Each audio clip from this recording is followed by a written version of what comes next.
अस्सलाम वालेकुम वरहमतुल्लाहि वबरकातुहू।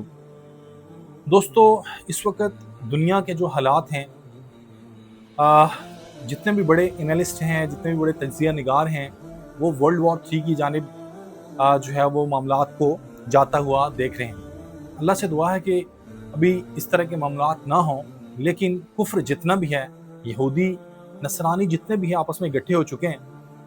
बज़ाहिर तो ये इकट्ठे हमें नज़र आ रहे हैं, लेकिन हमारा कुरान जो कहता है ला युक़ातिलूनकुम जमीअन इल्ला फ़ी क़ुरम मुहस्सनतिन अव मिन वराइ जुदुर, कि दोस्तों एक तो ये कभी भी हमारे सामने, जब मुसलमानों के एक सामने कभी भी ये ओपनली सामने आकर कभी भी नहीं लड़ेंगे।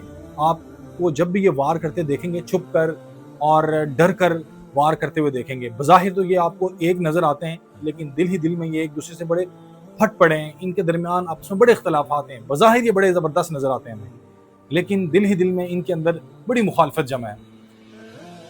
लेकिन पाकिस्तान में जो इस वक्त हमारे हालात हैं, एक उम्मा के, ईरान, पाकिस्तान, सऊदी अरब, जितने भी हम मुस्लिम ममालिक हैं, हमें यहाँ पर यकजा होना चाहिए था। हमें यहाँ पर हदीस के मुताबिक जो रसूलुल्लाह ने कहा कि मोमिन दूसरे मोमिन के लिए इमारत की मानिद है, कि जैसे इमारत का एक हिस्सा दूसरे हिस्से को मजबूत करता है, बिल्कुल मोमिन भी एक दूसरे के साथ उनका जो मामला है वो भी एक दूसरे को मजबूत करने वाले हैं। और फिर आप सल्लल्लाहु अलैहि वसल्लम ने यूं कैंची की तरह इशारा भी किया।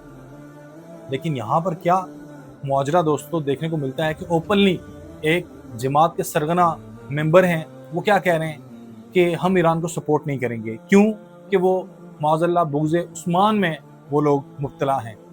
दोस्तों, इन लोगों को शर्म आनी चाहिए कि सैयदना उस्मान की मिसाल दे रहे हैं, उस सहाबी की, उस हस्ती की मिसाल दे रहे हैं जिन्होंने अपने मुखालिफिन जो उनको कत्ल करने के दरपे थे, उनके पीछे भी उन्होंने नमाज पढ़ी।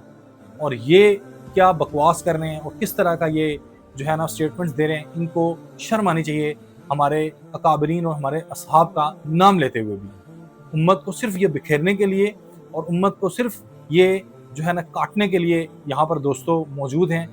खुदारा इन लोगों से अपने आप को बचाइए और कुरान और सुन्नत की तालीमात को खुद पढ़ने की, और इसके साथ साथ किसी अच्छे मुफ्ती हजरात उलमाए कराम के साथ बैठने की हमें ज़रूरत है, ना कि इन दो दो टके के लोगों के साथ बैठकर अपने ईमान को बर्बाद करने की।